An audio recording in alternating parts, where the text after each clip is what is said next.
Now, the topic before us is the authority behind fiat money creation.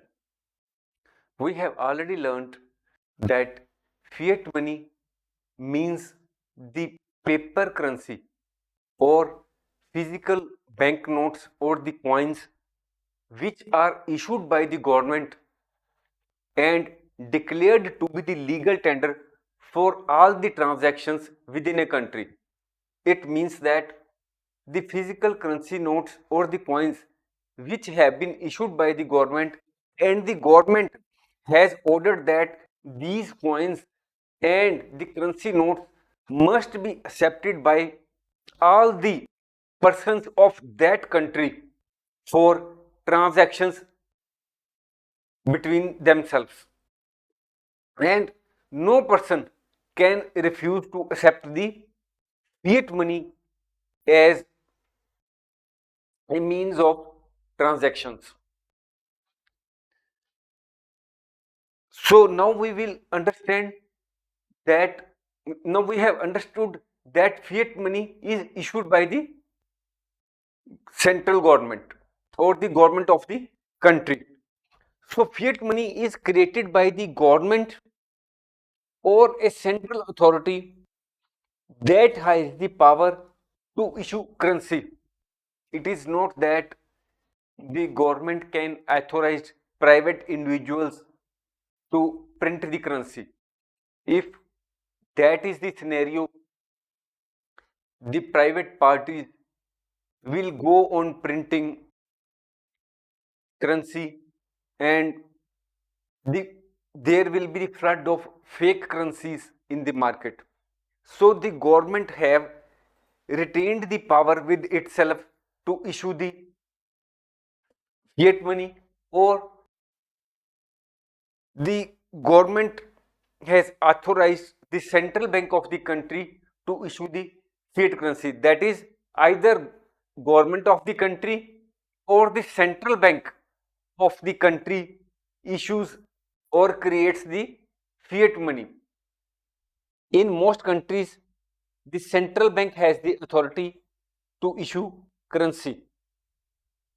There are many examples of central banks. In US, Federal Reserve is the central bank. If we talk about India, Reserve Bank of India is the central bank. If we talk about United Kingdom, Bank of England is the central bank there. And the central banks have the authority to print or create digital currency in the form of bank reserves. The process typically involves the central bank purchasing financial assets such as government bonds from the open market. It means that either the central bank or the government can print the currency notes. The other option is to create fiat money in the form of digital form. And for the digital form, the process involves the central bank purchasing financial assets. That is, the central bank purchases the government securities from the open market. Open market means from the banks or the individuals or the institutions who hold the government securities. And in return for that government securities, the central bank makes payment to them in the form of bank reserves. That is, the payment goes to the is deposited in the accounts of the holders of the government securities. The payment is made to them, and all the payment goes into the bank accounts. So in this way, fiat money is created in the form of digital form. When the central bank buys these assets means government securities, it credits the reserve accounts of the banks with the corresponding amount of money. That is, if the central bank purchases the government securities, say for 1000 crores, the appropriate amount is credited to the reserve accounts of the banks. effectively increasing the money supply. When the credit is given by the central bank to the concerned accounts maintained in the banks, in this way the money supply is increased. This new money in the form of bank reserves then circulates in the economy through the banking system. When the central bank has made the payment in respect of the government securities it has bought, the money supply in the market increases. The central bank can influence the money supply through various monetary policy tools. The central bank in any country has its own objectives. It has to control inflation, it has to see that there is economic development in the country. There are many other objectives of the central bank's monetary policy. So the central bank tries to achieve its objectives through open market operations, reserve requirements, and interest rate policies. That is, it can carry out open market operations, it can increase or decrease reserve requirements. As already told in one of our earlier courses, when a person deposits say 1000 rupees in the bank, the banks do not keep all the money with themselves, they give that amount on to some other persons. But one thing is to be noted, that the banks cannot give all the amount which it has obtained from the depositor as loan. The commercial bank has to keep some portion of the original deposit as reserves, as mandated by the central bank. Only after that the commercial bank can give out the loan. This is the reserve requirement which is set by the central bank. We can say that the reserve requirement is 10%.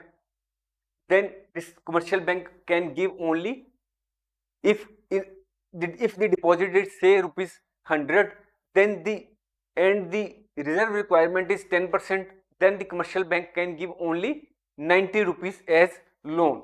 But if the requirement decreases, say the central bank has decreased the reserve requirement from 10 to 5%, then the banks can naturally lend rupees 95 to the 95 as loan, keeping rupees 5 as reserves. So by changing the reserve requirements, the central bank can affect the money supply in the market. The central bank can also change the interest rate policies. Interest rate policies means when the commercial banks are in need of some funds, they can also approach the central bank of the country. The central bank also charges interest from the commercial banks for the funds they may be giving to the commercial banks. So by changing that interest rate which the central bank charges from the commercial bank, the central bank can influence the money supply. For example, if we say that the interest rate which is being charged by the central bank from commercial bank,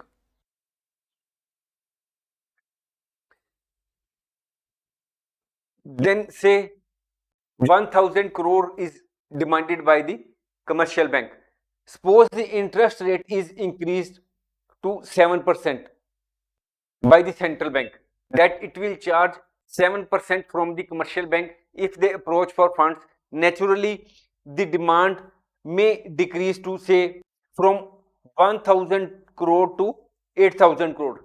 So the money supply will decrease in the market, because when the banks will have less funds with them, there will be naturally decrease in the money supply in the market. Thanks for watching. If you like our course, please spare some time to give a star rating to our course.